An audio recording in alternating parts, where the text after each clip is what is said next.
Prayer कर देते हैं. Join your hands. Eyes closed. Om सहनाववतु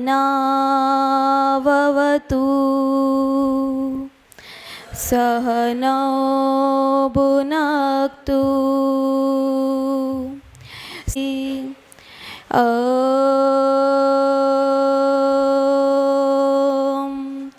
Shanti Shanti Shanti. Slowly open your eyes.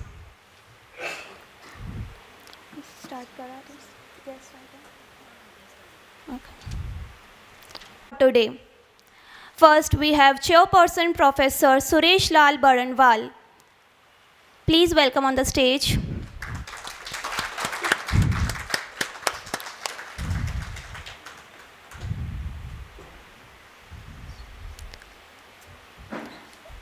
Next, we have Dr. Biban Bihari Paul.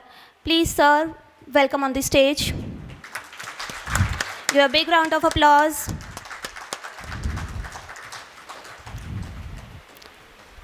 Next, we have Dr. C. Nagraj, sir. Please welcome on the stage.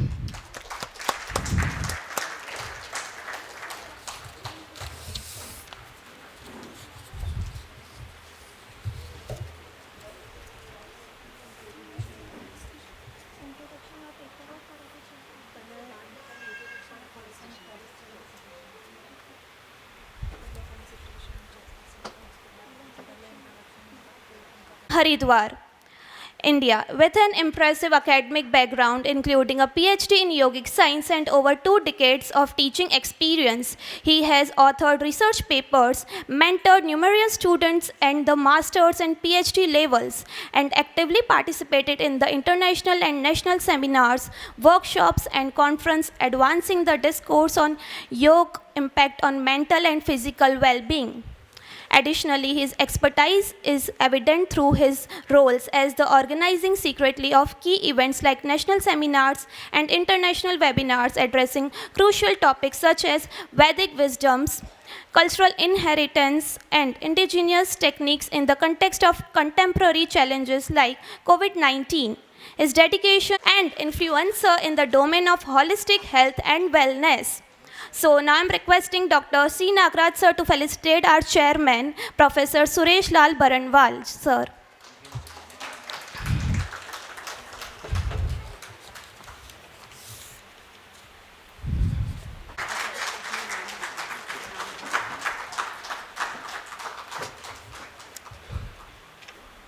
Applause.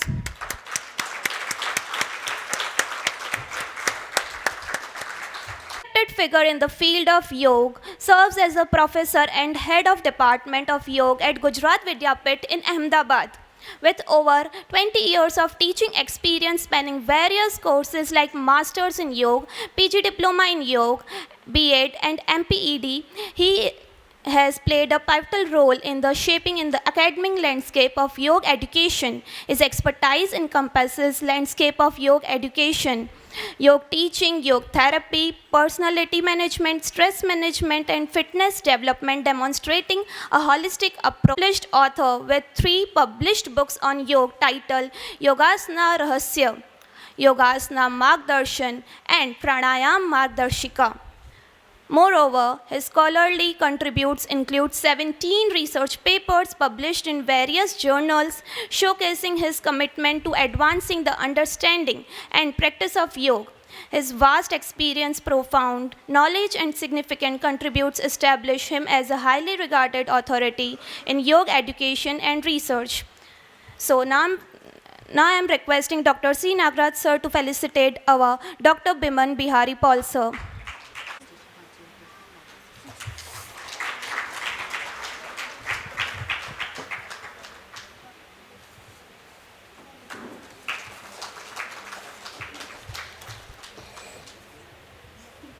To introduce him, he is Associated Professor and Head of Department of Yoga Therapy and Life Sciences of Lakulish Yoga University, Ahmedabad. Sir has done his BA/MS from Rajiv Gandhi University of Health Science, Bangalore, MD Yoga and Rehabilitation from S. Vyasa, and D. Pharma from Rajiv Gandhi University of Health Science, Bangalore. Sir has served as research associated at Jindal Nature Cure. He was on the post of Medical Director and Somvan Ayurved Center, Shanghai, China. And he has been on the post of Medical Director at Akshar Yoga Institute, Bangalore. Sir has also worked on many researches paper and guided many students in the researches. So I would like to request our chairperson, Dr. Suresh Lal Baranwal, to felicitate our Dr. C. Nagaraj sir. Give a big round.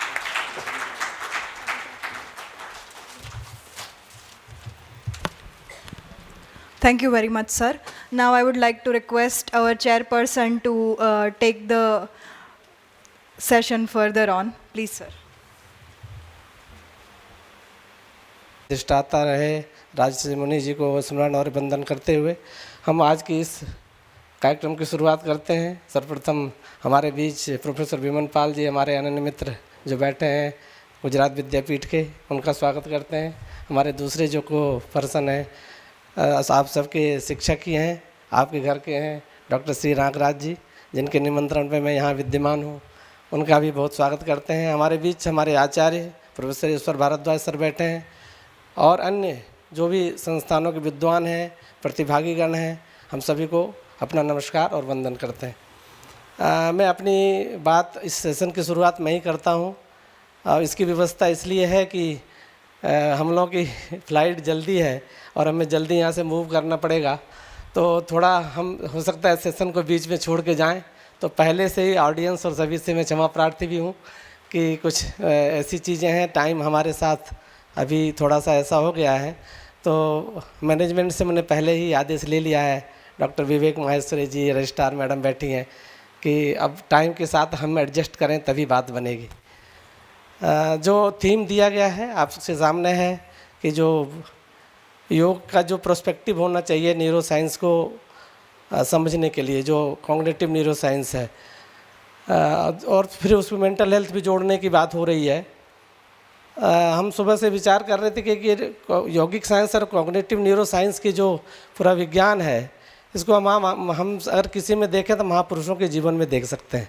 एक चित्र यहाँ लगा हुआ है, मैं कल परसों से देख के चिंतन कर रहा था कि इसमें हम 3 अलग अलग जो एक तरह से एक तो सिंबल है, दूसरे 2 महापुरुष हैं जिनको कि उसके नीचे रखा गया, आसीन किया गया है।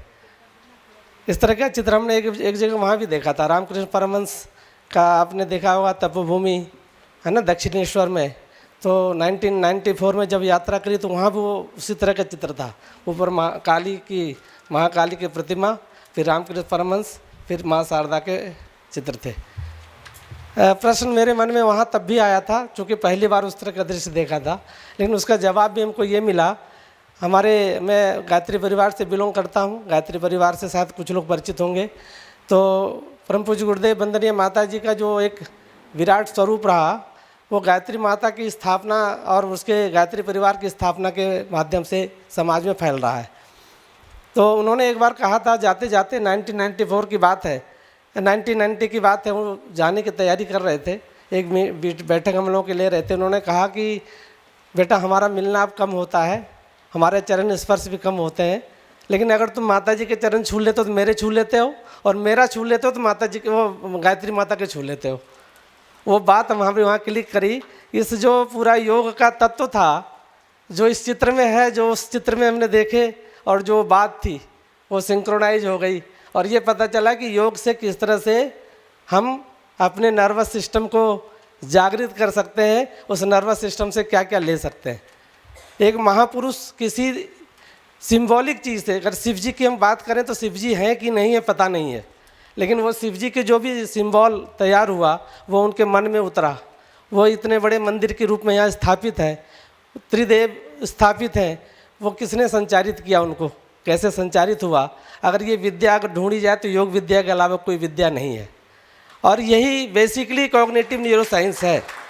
अगर हम देखें कि आज जो कॉग्निटिव न्यूरो साइंस की बात हो रही है और हम सीधा योग को थेरेपी से जोड़ने का प्रयास करते हैं, ये इसका एक छोटा सा पार्ट हो सकता है, ये समग्र पार्ट नहीं है।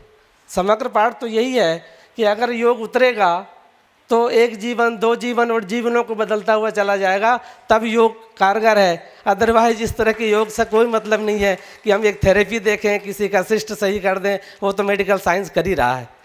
कल एक बड़ी अच्छी चर्चा कर रहे थे हमारे चांसलर महोदय कि तलवार से सब्जी नहीं काटी जाती है। ये योग विज्ञान सब्जी काटने जैसा हो जाएगा अगर हम इस तरह की बातें करके छोड़ देंगे, तो वो सब्जी काटी नहीं जा सकती। सवाल ही नहीं उठता कि तलवार से सब्जी काटी जाए तो उसका कोई संगत है। तो यहाँ जो हम विषय आपके सामने रखना चाह रहे थे कि हेल्थ थेरेपी ये इसका आउटकम है, बाय प्रोडक्ट है। हम बाय प्रोडक्ट के तौर पे देखें तो रोज़ ही मलमूत्र का त्याग करता है हमारा शरीर, लेकिन हमारा शरीर केवल उसी के लिए तो नहीं बना। नहीं, सोचने की ज़रूरत इस बात को है। तो जो पूरा विज्ञान जो यहाँ संज्ञान का जो पक्ष हमारा है, योग, अगर योग की बात देखें, योग कहाँ से इसको जोड़ता है, पूरे ज्ञान को जो ग्राउंड करता है वो हमारी श्रद्धा होती है। जो हमारे पातंजलि योग सूत्र है उसमें साधन पंचक बताए गए हैं उपाय प्रत्यय साधकों के लिए, और उसमें मनुष्य की प्रकृति में अगर योग घटेगा तो उसके लिए उपाय प्रत्यय मतलब जो कुछ साधनों से साधन करना चाहते हैं और साधना में आगे बढ़ना चाहते हैं, उनके लिए मिनिमम रिक्वायरमेंट क्या होनी चाहिए। तो वो कहते हैं पतंजलि, श्रद्धा वीर्य स्मृति समाधि प्रज्ञा पूर्वक इतरेशाम। जो सहज उस ऊर्जा को धारण नहीं कर सकता, उनके लिए मार्ग क्या है, सिंपलेस्ट मार्ग क्या है? वो सिंपलेस्ट मार्ग ये है कि वो कम से कम श्रद्धावान हो जाए तो पहली शर्त की आपूर्ति हो जाती है, और वहीं से उनका दरवाज़ा भी खुलेगा जो न्यूरो साइंस की बात हो रही है। और जो मनुष्य जीवन मिला है, सबसे खास बात यह है कि योग आवश्यक है नहीं है, ये बात की बात है, लेकिन हमें ये पहले एहसास करना पड़ेगा कि मनुष्य जीवन के साथ योग पहले से ही एक तरह से हमारी शर्तों के साथ जुड़ा हुआ है। जीवन इसलिए मिला कि योग करो। आप केवल भोग करने के लिए तो पशु हैं, भोग योनि नहीं है हमारा, ये योनि ही है योग, भोग और मोक्ष का, ये त्रिवेणी है। भोग भी है लेकिन भोग ही नहीं है, ये ध्यान रखने की ज़रूरत है। अगर हम ऐसा सोच के योग को अगर हम इस्तेमाल करते हैं तो हम अच्छे से न्यूरो साइंस को प्रेजेंट कर पाएंगे। दूसरा दृष्टिकोण हमारा ये है, जहाँ तक हम देखें कि भगवत गीता के 17वें अध्याय में श्रद्धात्रय विभाग योग में कहते हैं भगवान कृष्ण कि जो सत्वानुरूप श्रद्धा भवति भारत, ऐसा कहते हैं वो कि हे भारत, तुम्हारा जो तुम कहते हो ना कि विभिन्न तरह के पर्सनैलिटी हैं, विभिन्न तरह के व्यक्तित्व हैं, विभिन्न तरह के लोग हैं, उनकी विभिन्न तरह के सोच है, उनके क्रियाकलाप विभिन्न प्रकार के हैं, उसके पीछे मूल बात क्या है? त्रिगुण तो हैं, लेकिन त्रिगुण के अनुरूप आपका सत्व मतलब अंतःकरण का निर्माण हुआ है, संस्कार वैसे संचित हुए हैं, और उन्हीं संस्कारों से आपका जीवन भी संचालित होने वाला है। तो कहते हैं वो जो श्रद्धा है, श्रद्धा यो अयम पुरुषो यो श्रद्धा यो यदृश्य सेव सा, जो जैसी श्रद्धा वाला है वो वैसा ही होता है, उसके अलावा कुछ नहीं हो सकता। तो हमें अगर योग के माध्यम से कुछ बढ़ाना है तो श्रद्धा भाव का पोषण करना जरूरी है। श्रद्धा होगा तो वीर्य भी आएगा। वीर्य मतलब जितने तरह के यौगिक पुरुषार्थ की बात हम कर रहे हैं, योग की जितने तकनीकें हैं वो वीर्य को बढ़ाने वाली हो सकती हैं, स्मृतियों को बढ़ाने वाली हो सकती हैं, लेकिन अगर श्रद्धा ही नहीं है, श्रद्धा को इसलिए योग में माता का सम्मान दिया गया, जननी कहा गया उसे। जननी मतलब जो सभी चीज़ों को, योग की सभी फैकल्टी को जन्म देने वाली है। तो जो हमारा यहाँ पक्ष है, जो यहाँ रखा गया है, वो केवल भौतिक साइंस से जोड़ के अगर उसको छोड़ दिया जाए तो इसका कोई तत्व कुछ भी नहीं है इसमें। और शायद वहाँ तक पहुँचते पहुँचते तो हमारा विज्ञान ही आगे चल रहा है, और आजकल न्यूरो साइंस पे ढेर सारे जो मेडिकल साइंस कर रहा है उतना तो हम कर भी नहीं पाएंगे शायद। और योग की जो विधाएँ हैं, ये ज़रूर बात है, कल परसों जो हमारे मुख्य अतिथि आए थे उन्होंने कहा न्यूरोप्लास्टिसिटी की बात की। ये न्यूरोप्लास्टिसिटी योग में सहज ही हो जाता है। आप देखिए ना कि अब एक महापुरुष साधना करता है और उनके जीवन में क्या क्या उतरता है। मैं अपने जीवन में परम पूज्य गुरुदेव को देखा, हमने 24 गायत्री मंत्र के 24 प्रतिमाओं की स्थापना ब्रह्मचर्य में करके रखा उन्होंने। उस प्रतिमाओं की सारी कंसेप्ट कहाँ से आया? वो उसी नर्वस सिस्टम से आया, और हर मंत्र के हर देवी का पूरा आकृति, उसके यंत्र, उसके लौकिक बीज मंत्र, उसका आध्यात्मिक बीज मंत्र, लौकिक फल, आध्यात्मिक फल, सभी चीज़ों का अगर आप कभी जाएं तो वो पूरा दर्शन करने को आपको मौका मिलेगा। एक व्यक्ति 24 गायत्री मंत्र के 24 अक्षरों का रियलाइजेशन कैसा हो सकता है, ये उन्होंने वहाँ चित्रित करके रख दिया। ये manifestation of the yogic science है। देवी शर्मा नहीं हो सकता, कोई राज ऋषि मुनि नहीं हो सकते, ऐसा सोचते हैं, लेकिन हमारी पोटेंसी में कोई कमी नहीं है। अगर ऐसा होता तो हमारे वो शायद डिफरेंट ही दिखते, समान ही दिखते हैं। बस कैपेसिटी का डिफरेंस ये, कैपेसिटी बिल्डिंग नहीं होती, क्योंकि हम उसके लिए कोई प्रयत्नशील नहीं रहते। तो जो बातें हैं कि कुछ चीज़ें हमें प्रैक्टिस करनी चाहिए, तो मिनिमम तो कुछ होना चाहिए। बिना किए तो हमको संतोष भी नहीं होता, किया भी नहीं जाता। अगर ना किए तो फिर लगता है कि किया ही नहीं तो पाऊँ क्यों।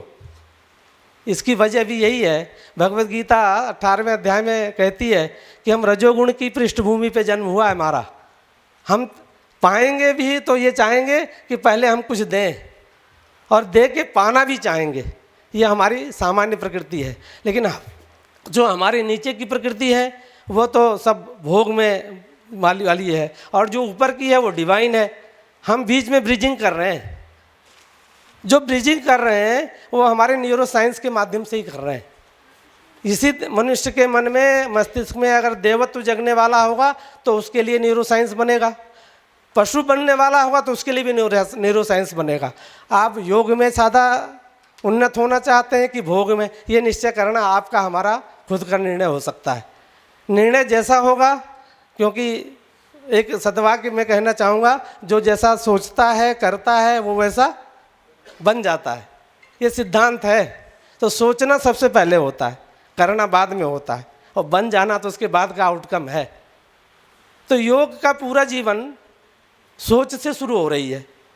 मतलब कहाँ से शुरू हो रही है? नर्वस सिस्टम से। नर्वस सिस्टम जो आपको ग्रैस्प करने के लिए प्रेरित कर रहा है, वो प्रेरणा ही आपके जो जीवन का निर्माण कर रही है। तो हमें यही सोचना है कि जब हम कुछ करना चाहते हैं तो करना क्या चाहते हैं। इसलिए वहाँ 3 प्रकार की प्रकृति की बात कर दी कि हर मनुष्य करता तो है, अपने अपने गुणाधारित करता है, लेकिन गुण हमेशा बांधते हैं, ज्ञान हमेशा मुक्त करते हैं। अनग कहा, उसको मुक्त होने का साधन कहा, ज्ञानात् मुक्ति शास्त्रों में कहा गया है। तो जितनी भी बातें यहाँ कही जा रही है, चूँकि हमारा resource of the knowledge, resource of insight, resource of enlightenment, ये अगर कोई तंत्र हमारे पास है तो हमारा नर्वस सिस्टम है, न्यूरो साइंस है। हमें उसे इम्बाइब करना कैसे है, वो जीवन जी के आप संतुष्ट रहेंगे? संभव नहीं है। तो एक हॉलिस्टिक अप्रोच रखना पड़ेगा। साधना को भी अगर जीना है तो एक हॉलिस्टिक जीवन को देखना पड़ेगा। जीवन की समग्रता, उनके विकास, उनके समस्याओं को एक हॉलिस्टिक रूप से देखना पड़ेगा। इसलिए पतंजलि कहते हैं वहाँ अगर कोई प्रणव का जप करे तो एक हॉलिस्टिक डेवलपमेंट होंगे। उस प्रणव रूपी ईश्वर का अभ्यर्थना करने मात्र से हमारी समस्याएं दूर होगी। मतलब चित्त विक्षेप जो होने वाले हैं, चित्त में जो उद्वेलन होने वाला है, चित्त के जो विघ्न हैं वो सारे दूर हो जाएंगे। और चित्त चूँकि केंद्र में है तो बाहर की परिधि की समस्या तो अपने आप दूर होनी है, उसके लिए विचार करने की आवश्यकता नहीं है। परमात्मा के जो कूटस्थ चेतना है, जो कण कण में विराजमान चेतना है, उसका भी अगर दर्शन करना है, आत्म साक्षात्कार करना है, उसके लिए भी मार्ग ईश्वर की भक्ति है। इसलिए कहते हैं उसमें, पतंजलि कहते हैं तथा प्रत्येक चेतना अधिगमो अंतराय अभावश्च। उस अंतराय की जो गणना की गई है, 9 प्रकार के अंतराय, फिर 5 प्रकार के उसके सहायक, इन सभी चीज़ों को, 14 चीज़ों को समाधान देने के लिए केवल प्रणव का जप करना पर्याप्त है। बहुत सारी चीज़ें करने की आवश्यकता नहीं है। अभी हमारे पिछले जो 2 हमारे वक्ता थे, जी शर्मा सर ने कहा, हमारे भारद्वाज सर ने भी बताया आपको परसों, कि जो 4 तरह की भावनाएं हैं, ये भी मनुष्य जीवन की बहुत बड़ी पूंजी है। इसका प्रैक्टिस करना चाहिए। मेंटल हेल्थ के लिए जो दूसरे प्रकार के अभ्यास हैं, भावनात्मक रूपांतरण कहते हैं इसको हम, स्पिरिचुअल जर्नी कहते हैं इसको हम। मनुष्य जो है भावों में तो डोलता रहता है, कभी अच्छा कभी बुरा, कभी किसी से नाराज़ हो गया, किसी से खुश हो गया, कभी मान कभी अपमान, ये सब चीज़ें उसे प्रभावित करती हैं।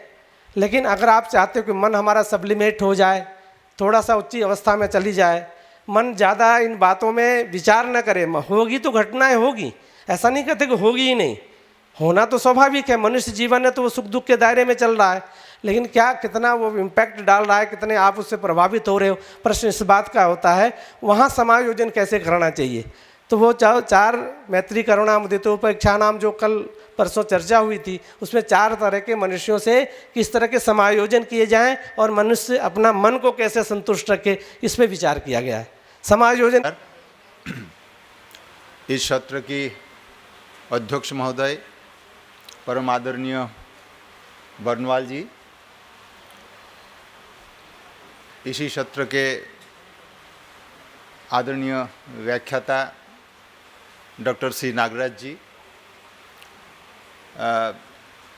हमारे इस सभा में विराजमान डॉक्टर भरद्वाज जी, लकुलिश योग यूनिवर्सिटी के वाइस चांसलर आदरणीय विवेक जी, और इस सभाखंड में उपस्थित योग प्रेमी भाई और बहनों, सबसे पहले तो मैं यहाँ पर उपस्थित होकर आप लोगों के साथ थोड़ा विचार विनिमय कर सकूँगा, उसके लिए सबसे पहले मैं इस संस्था का जो प्राण पुरुष कहते हैं राजर्षि मुनि, उनको एक बार दिल से खूब खूब नमन बंदन कर रहा हूँ, और उसी परंपरा को एक बार फिर से वंदन कर रहा हूँ। और ये इस भूमि में उन्होंने निवास किया, ये जो पुण्य भूमि है, मैं इसको मानता हूँ, इसका एक विशेष प्रभाव है। यहाँ पर आने के बाद आप सभी को उसका अनुभव भी हो रहा है। तो इस पुण्य भूमि में आप सभी के साथ आज थोड़ा चर्चा का अवकाश देने के लिए मैं एक बार फिर से मैं लकुलिश विश्वविद्यालय के जो हमारे आदरणीय वाइस चांसलर जी, उनको खूब खूब आभार प्रकट करता हूँ। मेरा विषय हमारे परम आदरणीय सुरेश जी ने लगभग सब कुछ बता दिया। अब इसीलिए खास कुछ कहने जैसा रहता नहीं, लेकिन फिर भी मैं प्रयत्न करूँगा, क्योंकि ऐसे कौन दुर्मति होंगे जहाँ पर ऐसे ऐसे स्पीकर बैठे रहेंगे, सामने भरद्वाज जी बैठे रहेंगे, विवेक जी बैठे हैं, सुरेश जी बैठे हैं, नागराज जी बैठे हैं, और वहाँ पर सबसे बुद्धिमान वो है जो सुनना पसंद करे, जो बोलना पसंद करे वो घाटे में है।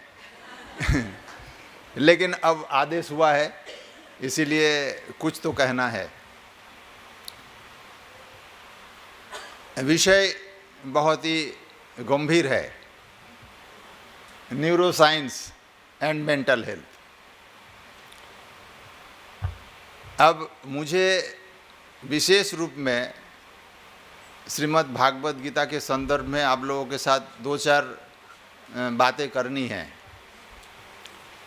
अब न्यूरोसाइंस क्या है, हमारे जैसे अनपढ़ लोगों को ज़्यादा कुछ खबर नहीं पड़ता है, लेकिन जब जब थोड़ा समझते हैं कि भाई माइंड के साथ न्यूरोसाइंस का कुछ डायरेक्ट रिलेशन है या नहीं, ये भी समझने में बहुत टाइम जा रहा है।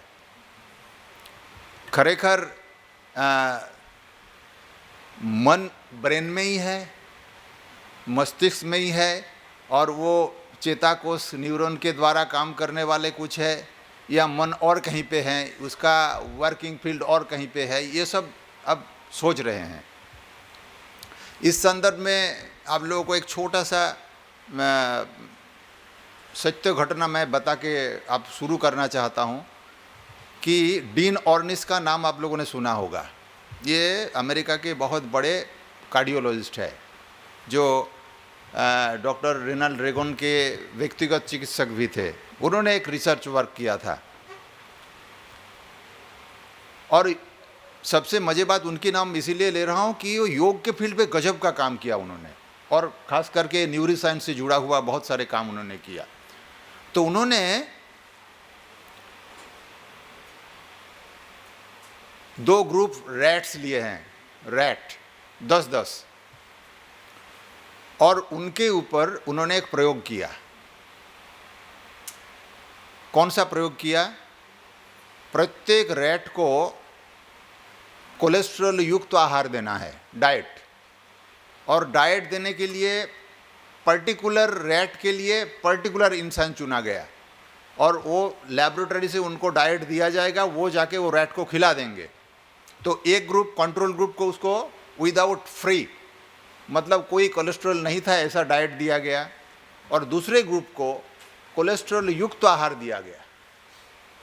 3 महीने के बाद उसने चेक किया कि भाई ऐसे आहार लेने से उसके ब्लड में कोलेस्ट्रॉल का परसेंटेज बढ़ रहा है या नहीं। तो कंट्रोल ग्रुप में तो कुछ चेंज नहीं हुआ, लेकिन जो एक्सपेरिमेंटल ग्रुप था उसमें देखा गया कि 10 में से 9 जो रैट है उसमें कोलेस्ट्रॉल का लेवल बढ़ा है, 1 में नहीं बढ़ा। तो उनको थोड़ा शौक हुआ कि कैसे ऐसा हो सकता है, 9 में बढ़ा 1 में नहीं बढ़ा। फिर और 3 महीने चलाया उसी प्रोग्राम। 6 महीने के बाद टेस्ट किया, फिर वही निकला कि जो एक्सपेरिमेंटल ग्रुप है उनमें से बाकी 9 रैट का कोलेस्ट्रॉल लेवल ब्लड में ज़्यादा पाया गया, 1 रैट में बढ़ा नहीं। अब इनका मगज ठनका। जो व्यक्ति को वो डाइट देने का ड्यूटी था उनको बुलाया गया, उनको धमकाया गया, भाई तुम क्या करते हो, तुमको जो दिया जाता है तुम वही देते हो या और कुछ देते हो, ये क्यों ऐसा हो गया? 9 को कोलेस्ट्रॉल बढ़ गया और 1 को नहीं बढ़ा, क्यों? ऐसा कैसे हो सकता है? हम उसको कोलेस्ट्रॉल युक्त आहार दे रहे हैं। तो उसने बोला, ना सर, आपने जो दिया वही मैं उसको दिया। नहीं, आप बोलो और कुछ देते हो, और कुछ करते हो, आप क्या करते हो? तो उन्हें बताया, सर मैं और कुछ नहीं करता हूँ, लेकिन मैं जाके वो रैट को सीधा डाइट नहीं दे देता हूँ, मैं सबसे पहले जाके उसको गोद में उठा लेता हूँ, उनके साथ थोड़ा खेलता हूँ, उसको थोड़ा प्यार मोहब्बत करता हूँ, और बाद में उसको डाइट देता हूँ। आप समझिए, केवल प्यार मोहब्बत प्रेम से उस रैट में कोलेस्ट्रॉल का मात्रा बाकी लोगों में जितना बढ़ा उसमें मिनिमम बढ़ा था। अब ये कौन सा न्यूरोसाइंस है? ये उनको क्या मिला था उस बच्चे के प्रेम में? वो जो इंसान थे, यहाँ से योग का शुरुआत हो जाता है। ठीक इसी पॉइंट में आके मेरा विषय जो है वो श्रीमद् भागवत गीता की संदर्भ में बात करना है।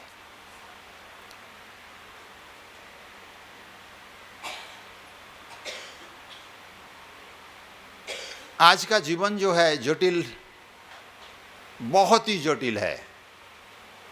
हम लोग मुस्कुराते हैं, बातें करते हैं, मिलते हैं, और गुजराती स्टाइल में केम छो એટલે મજામાં એ બોલવું જ પડે, ભલે મજામાં હો કે ના હો, પણ ફિક્સ રેકોર્ડિંગ છે મજામાં।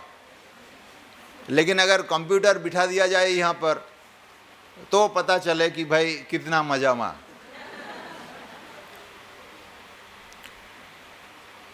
और ये स्वाभाविक है, इसमें कोई आश्चर्य की बात नहीं कि हम दुख में हैं। क्यों दुख में हैं? दुख में इसीलिए हैं कि भगवान ने श्रीमद् भागवत गीता में इस संसार को दुख्यालय कहा है। ये दुख का आलय है, और हम लोग दुखी नहीं होंगे ये संभव ही नहीं है। दुख को स्वीकारना ही पड़ेगा। सब दुखी है, किसी को छोटा, किसी को बड़ा, किसी का अलग प्रकार की यही है, लेकिन दुखी सब है। और सब अपने ढंग से कोशिश भी कर रहे हैं कि भाई दुख से कैसे मुक्त हो जाए। और ये दुख की मात्रा बढ़ते बढ़ते ऐसी परिस्थिति का सर्जन हो जाता है जब हमको लगने लगता है कि अब ये असहनीय हो गया है, हम इसको स्वीकार नहीं कर सकते हैं, हम इसके साथ एडजस्ट नहीं हो सकते हैं। तब हमारे से कुछ अलग प्रकार की दुर्घटना, मोहग्रस्त होने की अवस्था में हम कर डालते हैं। श्रीमद् भागवत गीता में अर्जुन भी ठीक इसी परिस्थिति में था। बिल्कुल इसी परिस्थिति में।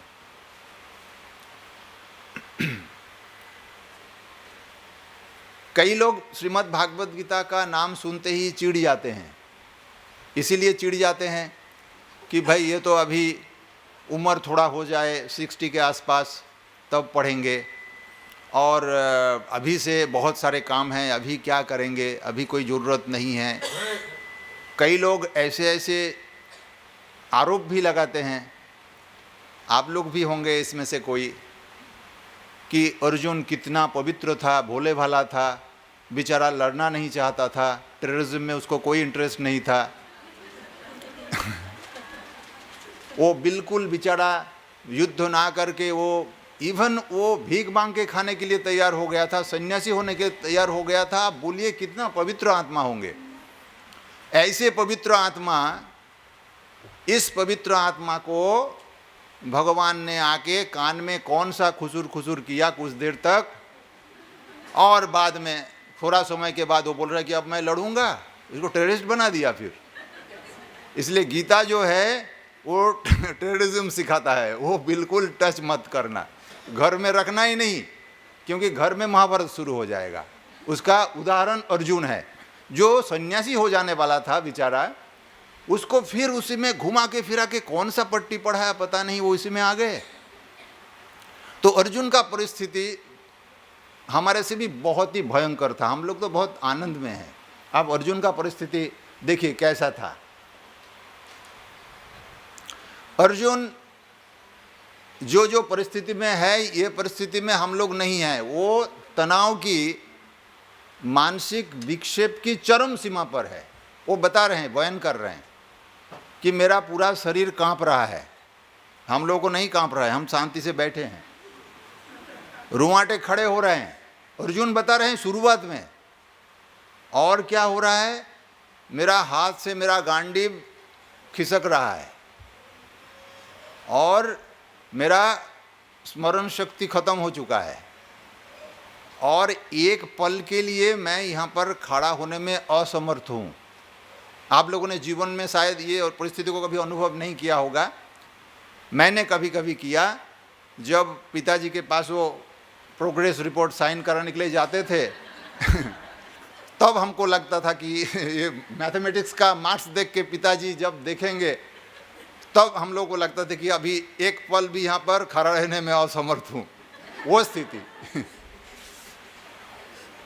अर्जुन बता रहे हैं कि भाई अर्थात ये जो परिस्थिति है, ये परिस्थिति उसको तनाव की सर्वोच्च परिस्थिति की वर्णन अर्जुन कर रहा है। इससे अधिक तनावग्रस्त हम लोगों ने आज तक नहीं हुए।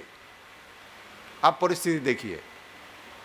हाँ, लेकिन अर्जुन से हमारा डिफरेंस इतना ही है, हम लोग जब कोई तनाव में पड़ते हैं, हमको होता है, तो हम क्या करते हैं, हम कोई क्लोज फ्रेंड के साथ शेयर कर लेते हैं, या तो और किसी के पास सुझाव सलाह ले लेते हैं, या तो थोड़ा गूगल गुरु या हमारा व्हाट्सएप गुरु के पास कुछ जाके मदद लेते हैं। अर्जुन ने ऐसा नहीं किया। अर्जुन ने सिंपली भगवान में समर्पित हो गया और बताया। पहले उसने बहुत कुछ व्याख्या दिया, लेकिन भगवान तब तक उनको कुछ नहीं बोले जब तक अर्जुन ने कहा कि मैं आपका शिष्य हूँ, अर्थात आपको गुरु के रूप में मैं स्वीकार कर रहा हूँ। इसलिए इससे बड़ा टीचिंग है, जब तक आप कोई शिष्य नहीं बन जाता है तब तक कुछ बोलिए मत, भगवान जैसा मौन रहिए, सुनते रहिए, क्योंकि जब तक कोई आपको गुरु के रूप में स्वीकार नहीं करता है, आपका उपदेश उसके ऊपर काम नहीं करता है। तो भगवान को जब उन्होंने बोला कि आपका मैं शिष्य हूँ, तब भगवान ने तुरंत, इससे पहले सेवक थे, उनके रथ चला रहे थे, तो तुरंत गुरुपद स्वीकार कर लिया और फिर उनको बताना शुरू किया। ये जो चीज़ है, ये जो बताया 18 अध्याय में बताया। पहला अध्याय में तो कुछ बताया नहीं, दूसरे आखिर में बताया। आखिर में ये सब सुनने के बाद अर्जुन का स्थिति देखिए। अर्जुन क्या बोल रहा है? अर्जुन बता रहा है कि अब मेरा जो विवेक है, बुद्धि है, वो निर्मल हो गया है। अब मुझे कोई संशय नहीं है और अब मैं दृढ़ हूँ। वो पहले क्या बता रहा था, खड़े होने में असमर्थ हूँ, और पूरा गीता सुनने के बाद वो बोल रहे हैं कि अब मैं दृढ़ हूँ, कृतनिश्चय हूँ, मुझे स्मरण मेरा वापस आ गया है, जो मतिभ्रम हो गया था वो वापस आ गया है, और अब मैं आपके अनुरूप कार्य करने के लिए तैयार हूँ। अब एक्टिविटी करने के लिए वो तैयार हो रहा है। तो पूरा गीता का जो ज्ञान है ये वास्तव में मानव को एक जबरदस्त तनाव की पराकाष्ठा की अवस्था से उनको धीरे धीरे उसके अंदर परिवर्तन करके आपको उस स्थिति में लाना जहाँ पर आप संपूर्ण रूप में तनाव मुक्त हो जाते हैं। तनाव का लेश मात्र नहीं रहता है, आपका विजन जो है बिल्कुल क्लियर हो जाता है, और उसी के आधार पर जब आप एक्शन करते हैं तो उसमें सफलता निश्चित आपके हाथ में लग जाता है। गीता का जो पूरा संदेश है, जो मेंटल हेल्थ की जो नेक्स्ट 5 मिनट है ना मेरे पास अभी। हाँ, 2 मित्र गए मार्केट में घूमने, यंग थे, एक लड़की को देखा ब्यूटीफुल, तो एक लड़के ने अच्छी तरह से देखा और कहा कि भाई ये कौन है, बहुत। दूसरे मित्रों ने उसको ध्यान नहीं दिया, ठीक है कोई बात नहीं। फिर ये लोग घूम के मार्केट से गए, लेकिन एक मित्र के मन में वही घूम रहा है कि भाई तपास करो ये कहाँ रहते हैं। अर्थात क्या हो रहा है, विषय का चिंतन शुरू हो गया है और दूसरे को कोई चिंतन नहीं। वो तो कितने लड़की जाते हैं, देख लिया क्या है, खत्म हो गया। उसने ध्यान नहीं दिया, ठीक है क्या है, लेकिन दूसरे दिन भी कहा ए चल वहाँ पर जाते हैं, कदाच आए तो एक बार देख लेंगे। लेके गए, दर्शन नहीं हुआ और चिंतन स्टार्ट हो गया।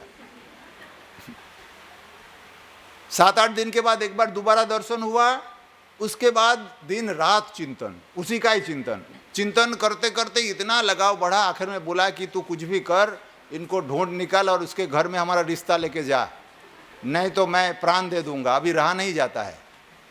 मित्र क्या करे, मित्र है, ढूंढते उसका एड्रेस निकाल के पहुंचा, आजू बाजू में पूछा तो लग्न फाइनल થઈ ગયા છે। 3 દિવસ પછી લગ્ન છે। आके मित्र को समाचार दिया, सत्य घटना है, लड़के ने सुसाइड किया। क्या है इसका कारण, क्या था, रिपीटेडली थिंकिंग। दूसरे मित्रों ने सोचा नहीं उसके बारे में, उसको कोई लगाव नहीं हुआ। आप देखना, जिस चीज़ों के बारे में आप कंटिन्यूअसली चिंतन कर रहे हैं, अधिक चिंतन कर रहे हैं, वो चीज़ अच्छा है बुरा है उसका कोई ज़रूरत नहीं है, आप उसकी चीज़ आपका आसक्ति हो ही जाएगा। तो भगवान बोल रहे हैं भाई ये बंद करना पड़ेगा अगर आपको, और इससे क्या होगा, आपका जैसे लगाव बढ़ेगा तो आपके मन में उस चीज़ को प्राप्त करने के लिए कामना पैदा हो जाएगा। नेक्स्ट स्टेप आ जाएगा, कामना, काम पैदा हुआ कि नहीं चाहिए चाहिए, कैसे भी करके चाहिए। और काम अगर पूर्ण नहीं हुआ, या तो उसके सामने कोई अवरोध आया, या तो जिस प्रकार से आप चाहते थे उस प्रकार से नहीं आया, तो उसके बाद क्या होगा, क्रोध पैदा हो जाएगा। देखिए, शुरू हुआ था थॉट से, आया कहाँ से, क्रोध में। और क्रोध जानते हैं सब, कहते हैं चांडाल है। क्रोध में व्यक्ति क्या नहीं कर बैठता है। अब क्रोध के बाद धीरे धीरे उससे मोह उत्पन्न हो जाएगा। मोह हो जाने का मतलब कर्तव्य अकर्तव्य भूल जाना। और उसके बाद वो भी अगर आपने बराबर न्यूट्रलाइज नहीं किया तो थोड़ा समय के बाद वो क्या करेगा, आपका श्रुति विभ्रम कर देगा, आपका मेमोरी खत्म हो जाएगा, आप कौन हो, आपका क्या करना चाहिए, कैसा करना चाहिए, सब चला जाएगा। और भगवान कह रहे हैं कि जिसको श्रुति भ्रम हो गया उसका विनाश निश्चित है, वो प्रणश्यति, उसका खत्म हो ही जाएगा। इसकी उल्टा जब तक हम नहीं कर पाएंगे तब तक हम लोग इस इमोशन को, मेंटल हेल्थ को मैनेज नहीं कर पाएंगे। इसलिए भगवान ने कई सूत्रों में इसका स्पष्ट उपाय दिया है। उन्होंने बताते हैं, सबसे पहला उनका जो संदेश है, 5 मिनट बता के मैं पूरा कर रहा हूँ। एक संदेश, हम योग कर रहे हैं, हम सब योग से जुड़े हुए हैं और वास्तव में हमारा बहुत प्रारब्ध ऐसा अच्छा रहा कि हम लोग इसी विषय से जुड़ सके। कैसे भी करके हम इसके थोड़ा बहुत प्रसाद प्राप्त कर रहे हैं इन महानुभवों से। लेकिन हमको ये पहला समझ लेना पड़ेगा कि हम नियंत्रक नहीं, नियंत्रित है। We are not controller. जिस दिन से हम लोगों ने इस संसार में कंट्रोलर बनने की कोशिश कर रहे हैं, उस दिन से हमारे मन में जो अव्यवस्था है उसका सर्जन शुरू हो गया है। हमको स्वीकारना पड़ेगा कि भाई इसका एकमात्र कंट्रोलर भगवान है, वो नियंत्रक है, हम लोग नियंत्रित है। ये जो भी समस्या आप देखेंगे, आप घर में जाके जैसे ही नियंत्रक बनने की कोशिश करते हैं, संघर्ष शुरू हो जाता है।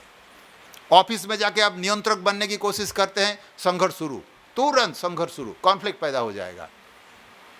हमारे अंदर वो अप्रोच को लाना पड़ेगा, हमको स्वीकारना पड़ेगा कि मैं इंस्ट्रूमेंट हूँ। भगवान कर्मयोग में वही बताते हैं, आप इंस्ट्रूमेंट है। इंस्ट्रूमेंट को एक सीजर अच्छा बुरा नहीं होता है। अगर सर्जन के हाथ में आए तो किसी का जान बचाता है, और दुष्ट के हाथ में आए तो किसी का जान छीन लेता है। तो पहला शर्त जो है, हमको स्वीकारना पड़ेगा कि भगवान नियंत्रक है, एकमात्र नियंत्रक है, हम उनके द्वारा नियंत्रित है। नंबर 1। नंबर 2, ऐसी विचार जब हमारे अंदर आएगा, हमको ये साथ साथ भी ये समझना पड़ेगा कि ये जो भी हम देख रहे हैं, इन सभी का मालिक भी वो, हम किसी का मालिक नहीं है।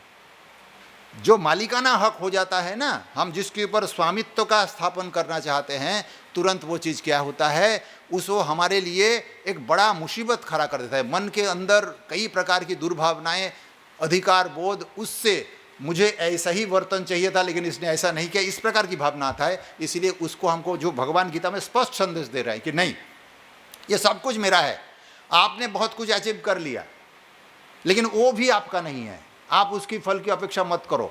इसरो का कोई साइंटिस्ट अगर रिसर्च करके कोई ज़बरदस्त कुछ बनाता है, वो उनका प्रॉपर्टी नहीं होता है, वो इसरो का प्रॉपर्टी होता है। वो ऐसा नहीं कह सकता कि मेरा है। क्यों? उनका सब कुछ फैसिलिटेट इसरो ने किया।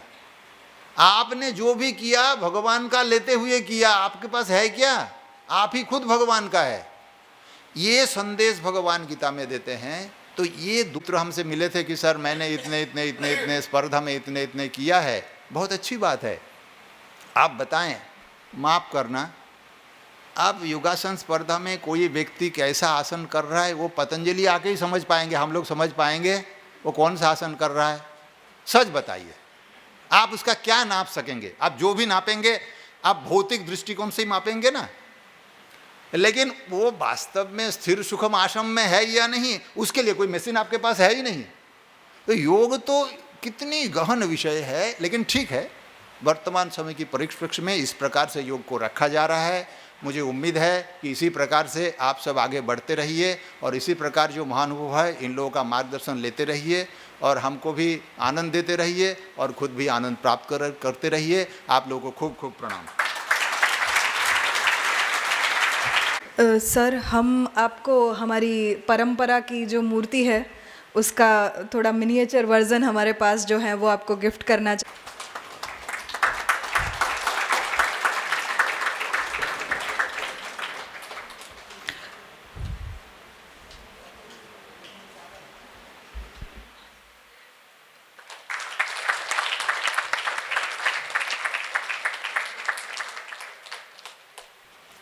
Thank you very much, sir.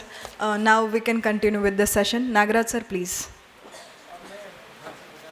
मंचोपस्थित आदरणीय प्रोफेसर विमल पाल सर और यहाँ पे उपस्थित सभी हमारे आमंत्रित वक्ता और सभी पार्टिसिपेंट्स, सभी को मेरा नमस्कार।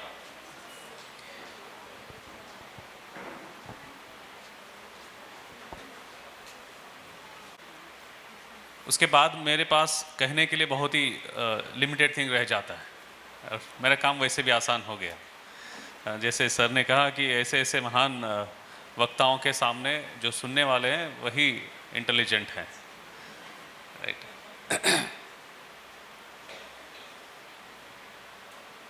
मैं थोड़ा सा इसका एक पहले प्रिटेक्स्ट दे के फिर अपने विषय पे आ जाऊंगा। जैसे समस्त सृष्टि है, उसका जब सृजन हुआ, जब वो मैनिफेस्ट हुई, तो जैसे शास्त्र उसको प्रसव भी कहते हैं। जब प्रलय होगा तो प्रतिप्रसव होगा। वो बाहर का जो संसार है उसके लिए भी एप्लीकेबल होगा और हमारा जो शरीर है उसके लिए भी एप्लीकेबल होगा, राइट। हर कोई व्यक्ति अपने आप को इस सारे सृष्टि के बीच में रखकर सोचता है, लगता है हम सबको कि सारी सृष्टि सिर्फ मेरे लिए है, क्योंकि हम अपने ही दृष्टिकोण से देखते हैं, राइट। किसी को कोई फर्क नहीं पड़ता हम कैसे हैं, फिर भी हमको लगता है कि सारी सृष्टि को हमारे इमोशंस के साथ या फिर हमारे प्रायोरिटीज़ के साथ ही चलनी चाहिए।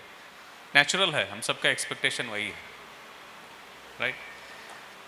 अनफॉर्चुनेटली ऐसा होता नहीं है। तो जब मैनिफेस्टेशन होता है, हम सभी एक शरीर के साथ उत्पन्न होते हैं।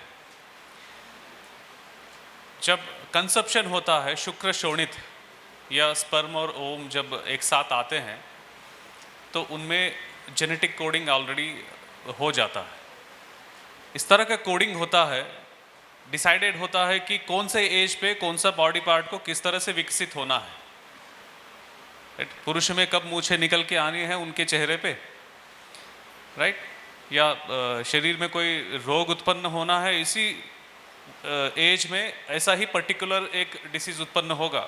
जेनेटिक डिसऑर्डर्स होते ही हर चीज़ वहाँ पे कोडेड है। जैसे एक बीज में पूरा वृक्ष समाया हुआ होता है, बस उसके लिए जो भी खाद पानी देना होता है वो उसको मिल जाए तो फिर वो जो भी जिस तरह का भी खाद दे रहे हैं बनेगा वही जो उस बीज में है। तो ऐसे ही जेनेटिक कोडिंग जैसा हमारा है वैसे ही वो उत्पन्न होता है। अब मॉडर्न साइंस जो है वो इस जेनेटिक कोड तक पहुंच गया है, राइट। अगर कोई एक ऐसा डिसीज है जो डायग्नोस नहीं हो रहा है तो मॉडर्न साइंस में एक बहुत ही ब्यूटीफुल वर्ड यूज़ किया जाता है कि इडियोपैथिक कॉज। जो चीज़ पता नहीं है ना वहाँ पे इडियोपैथिक कॉज होता है। सिंपल, अगर फीवर भी पता नहीं होता है तो पायरेक्सिया ऑफ अननोन ओरिजिन लगता है बहुत बड़ा है, मतलब ये है कि बुखार है, इसका रीज़न मुझे पता नहीं है, राइट। तो इतना एडवांसमेंट के बाद भी हम कहाँ तक पहुँचे हैं?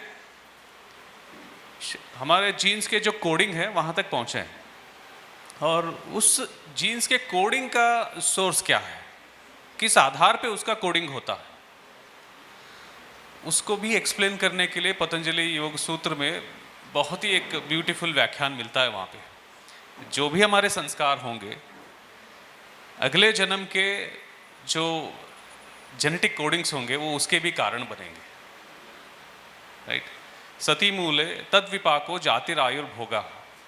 तो संस्कार से क्या क्या मिलता है, उन सभी संस्कारों को न्यूट्रलाइज करने के लिए जाति, आयु और भोग हमको मिल रहा है, राइट। उसके साथ ही हम सभी उत्पन्न हुए हैं। अब इनको लेके आगे बढ़ना है, राइट।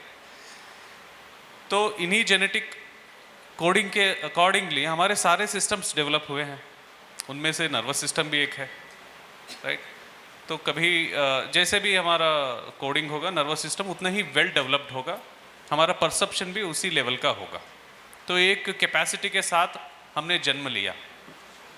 एक आज़ादी ये भी है कि हम अपना काम स्वयं से निर्धारित करके कर सकते हैं।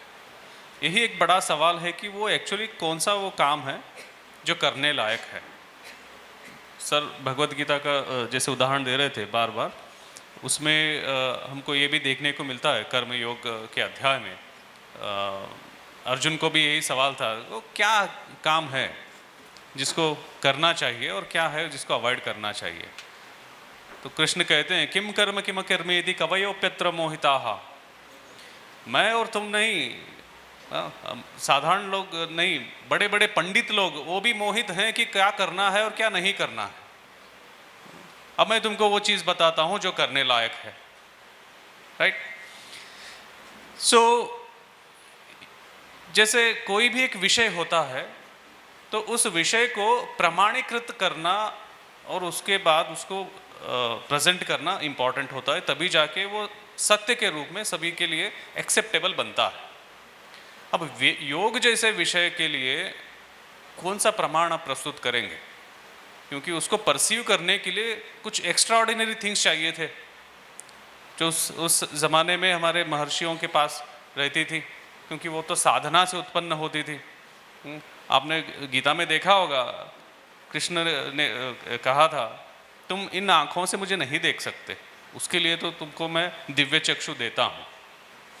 अब अर्जुन के पास तो साक्षात कृष्ण थे जिन्होंने दिया उसको, हमारे पास कोई है ऐसा है ही नहीं, राइट। इसलिए हमें अपनी ही साधना से उस दिव्य चक्षुओं को प्राप्त करना पड़ेगा।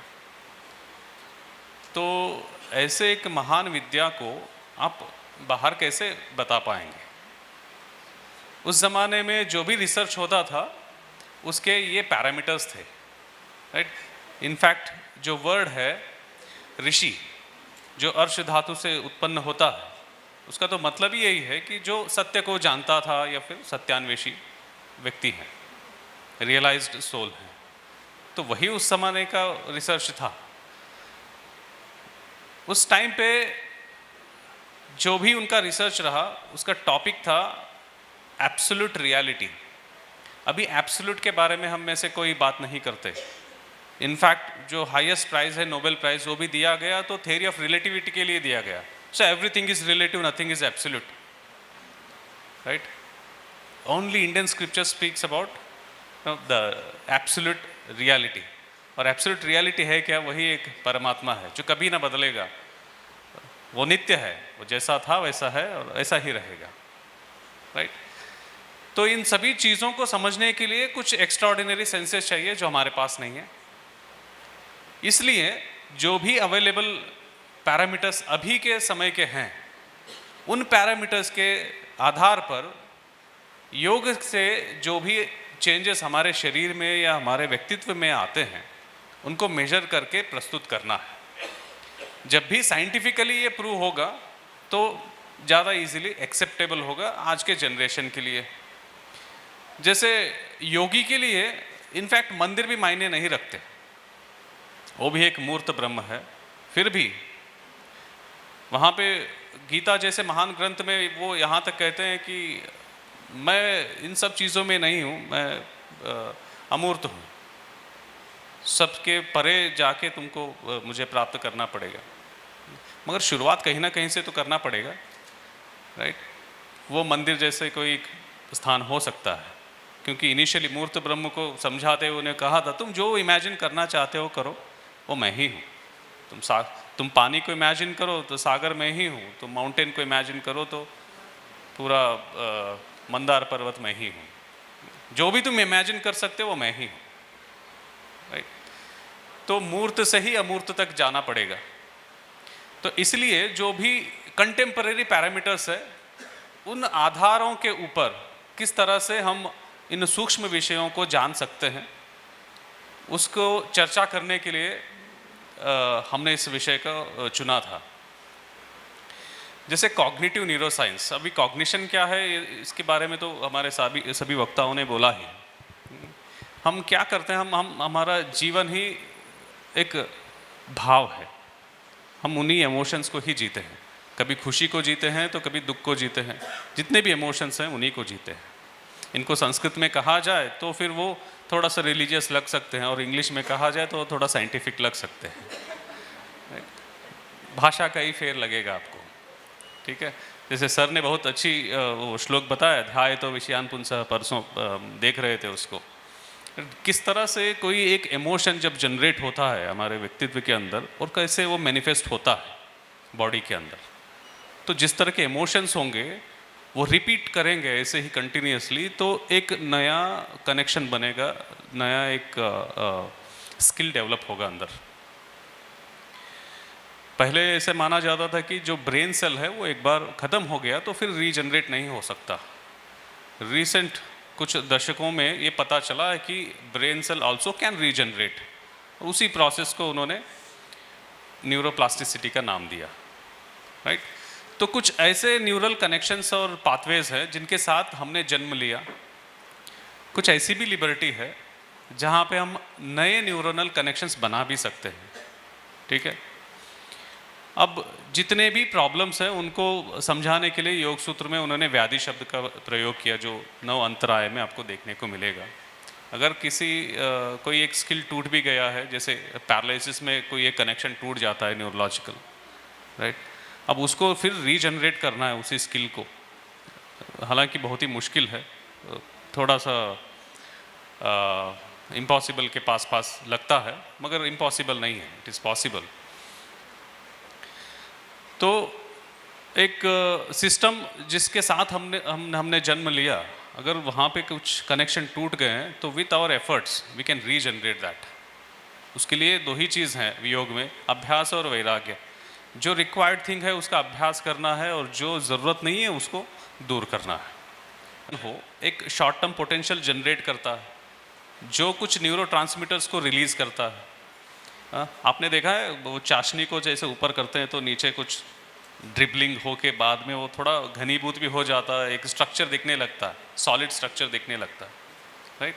सिमिलरली जब भी कोई एक स्टिमुलेशन इनिशियली वो जैसे भले ही शॉर्ट टर्म पोटेंशियल हो, जब वो कॉन्स्टेंटली एक ही तरह का पोटेंशियल दिया जाता है तो लॉन्ग टर्म पोटेंशियल में कन्वर्ट हो जाता है। अब ये लॉन्ग टर्म पोटेंशियल उसके वो भी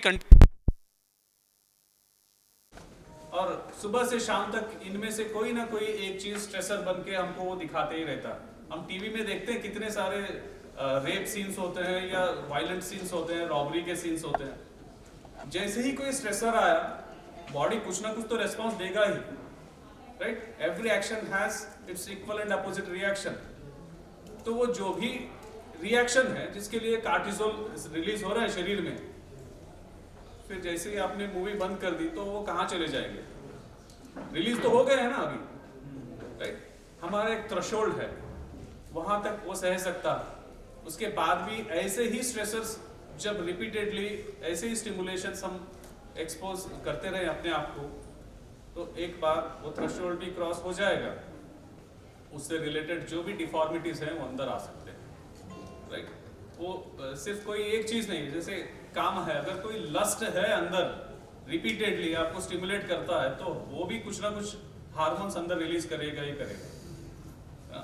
क्रोध, लोभ, मोह, मद, मत्सर, हर चीज। तो मैनेजमेंट तो इन्हीं चीजों का होना चाहिए।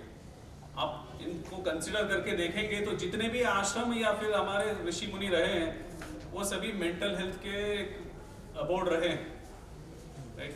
अभी हॉस्पिटल के रूप में अभी जाते हैं, जैसे काउंसलिंग करते हैं डॉक्टर्स भी, काउंसलिंग तो वो होता है, राइट। वो अपने दुखों को प्रेजेंट करें, उसका समाधान भी वो करके भेजते थे, वो दिव्यता भी होती थी, राइट। तो जो इमोशंस हैं और हमारा जो परसेप्शन कैपेसिटी है वो हमारा कॉग्निटिव बिहेवियर को डिसाइड करता है। और कॉग्निटिव बिहेवियर जिस तरह का है वो हमारे जो नर्वस सिस्टम है उसके नॉर्मल फंक्शनिंग में वो हमको हेल्प करता है। जिस तरह का बिहेवियर उसी तरह के कनेक्शंस, राइट। ये जब दोनों में सामरस्यता होगी तभी हम मेंटली हेल्दी एक जीवन जी सकेंगे। मेंटल हेल्थ एक बहुत बड़ा चैलेंज है। हम सब के पास बहुत ही अच्छा बेड है, 50,000, 1 लाख, 2 लाख के भी बेड हैं, नींद की कमी है, खाए हुए चीज पचा भी नहीं पाएंगे, राइट। तो आपने देखा भी होगा डाइजेस्ट करने के लिए भी टैबलेट लेते हैं, एसिडिटी कम करने के लिए भी टैबलेट लेते हैं और खाली करने के लिए भी टैबलेट लेते हैं। वो जैसे हम बहुत इजी लेते हैं ना इवैक्यूएशन, सुबह सुबह जो मोशन पास करना है, हल्का होना है, वो इतना इजी नहीं है, राइट। इसका इम्पोर्टेंस उनसे पूछिए जिनको कॉन्स्टिपेशन है, एक वीक या 15-15 दिन जिनको नहीं होता है उनसे पूछिए उसका इम्पोर्टेंस। तो मेंटल हेल्थ को अचीव करने के लिए पहले बिहेवियर का सही होना बहुत इम्पोर्टेंट है। अब बिहेवियर को सही करने के लिए अगेन माइंड की ही ज़रूरत है, और माइंड कहीं दिखता नहीं है। कहीं कितना भी एडवांस आप स्कैनिंग कर ले, एफएमआरआई भी कर ले, तो भी वो कहीं पे भी दिखेगा नहीं। इनफैक्ट पूरा जीवन ही चल रहा है उस न दिखने वाले मन के जितने भी इच्छाएं उनको पूरे करने के लिए, राइट। अब देखिए ब्यूटी योग का कि पूरा जो योग है वो योग शास्त्र ही मन को एक जगह नियंत्रित करके उसके अंदर जितने भी भाव हैं उन सब को नाश करने की ही एक विद्या है। तो ये ज़्यादा रिलीजियस या फिर ऐसा थिंग ना होते हुए इसके बहुत सारे आयाम हैं। इसको किसी भी आयाम से समझा जा सकता है और कंसिडर किया जा सकता है, क्योंकि इसके मेरी डेफिनेशन में ही हम देख सकते हैं, समत्वम योग उच्यते मन प्रशमन उपाय योग, या फिर योगस्तु चित्तवृत्ति निरोधः। चित्तवृत्ति जो भी हमने अपने आप को आइडेंटिफाई किया किसी भी एक विषय के साथ, जब जैसे हमने जन्म लिया एक आइडेंटिटी शुरू हो गई कि ये इनका बेटा है, इनकी बेटी है, राइट। मूल आइडेंटिटी क्या है? हम उसी परब्रह्म, उसी परमात्मा का एक अंश है। उससे हटके जो भी आइडेंटिटी है वो अल्टर्ड ही है। मैं साइंस का स्टूडेंट हूँ, एक नया आइडेंटिटी है। मैं डॉक्टर हूँ, एक दूसरा आइडेंटिटी है। और इसी आइडेंटिटी के साथ हम पूरे जीवन भर वही चलाते हैं। रिटायरमेंट के बाद मैं एक्स आर्मी या फिर मैं एक्स डॉक्टर, उसी के साथ जीना चाहते हैं। हर एक आइडेंटिटी एक लिमिटेशन क्रिएट कर सकता है। अब इमीडिएटली कोई कहे झाड़ू लगाओ, अरे मैं डॉक्टर हूं, मैं कैसे झाड़ू लगाऊं, राइट। हर एक आइडेंटिटी कुछ ना कुछ एक अहंकार उत्पन्न कर ही सकता है। तो absolute erasement of every possible identity is yoga. और हेल्थ का तो डेफिनेशन जैसे सुश्रुत संहिता में लिखा है, समा बहुत सारे लोगों को पता है अभी, समदोष समाग्निश्च समधातु मल क्रिया प्रसन्न आत्मेंद्रिय इंद्रिय स्वस्थ इत्यादि दिए थे। तो सिर्फ शारीरिक चीज नहीं है, प्रसन्न आत्म इंद्रिय मन। तो मन की प्रसन्नता जब होगी तभी एक प्रॉपर हेल्थ को हम अचीव कर सकते हैं। अब ऐसे ऐसे विषयों का चयन क्यों करना पड़ा, इसके बारे में तो मैंने बताया भी था, क्योंकि कंटेम्प्रेरी टाइम में इसके लिए एक एक्सेप्टेबिलिटी क्रिएट करना है। तो इसी समय के जो पैरामीटर्स हैं उसी के आधार पर हमको इन्हें प्रेजेंट करना पड़ेगा। नहीं तो एक्सेप्टेबिलिटी प्रमाण क्या होगा? अभी जो भी रिसर्च जर्नल में पब्लिश्ड हुआ है उसको जो वैल्यू मिलता है, एक्सेप्टेंस मिलती है, मैं कहूँ या कोई और ऐसे ही कह दे, वो सिर्फ एक क्लेम बन के रह जाएगा। आपने बहुत सारे बाबाओं को भी सुना होगा कि ये करो तुम्हारा एड्स भी कम हो जाएगा, कैंसर भी कम हो जाएगा। ऐसे क्लेम एक्सेप्टेबिलिटी क्रिएट नहीं कर सकते। उसके लिए एक प्रॉपर स्टडी या फिर एक रीजनिंग की जरूरत पड़ती है। उस टाइम के अलग ही थे, जैसे प्रत्यक्ष अनुमान, आत्मोपदेश, इस तरह के प्रमाण उस समय में यूज किया जाता था। अभी भी थोड़े से उनको ही पॉलिश करके यूज करते हैं। कुछ इन इंद्रियों के भी लिमिटेशंस है, इसलिए कुछ मशीन्स की भी जरूरत लेनी पड़ती है। कुछ इन इंद्रियों के भी वो भी चलता है, राइट। तो इसलिए एक साइंटिफिक अप्रोच इसके लिए ज़रूरत है, ठीक है। जैसे डेफिनेटली यस कि तलवार से सिर्फ प्याज काटना एक बुद्धिमानता नहीं है, मगर काटा जा सकता है। जब वही एक ऑप्शन है, सिर्फ जब वही एक ऑप्शन है, आप जंगल में फंसे हैं, अब सिर्फ उसको युद्ध करने के लिए वेट करेंगे युद्ध शुरू होने का, तो फिर वो यूज़ नहीं होगा, राइट। भले ही बहुत ही छोटी चीज़ है, जैसे सर ने कहा ये एक ऑब्जेक्टिव हो सकता है, यस ये एक ऑब्जेक्टिव ही है, ये अंतिम लक्ष्य नहीं है योग का। योग का लक्ष्य तो पूरा इस जीवन से ही पार पाना है। अगर ये पहले स्टेप में कहीं पे कुछ यूज हो रहा है तो क्यों ना करें।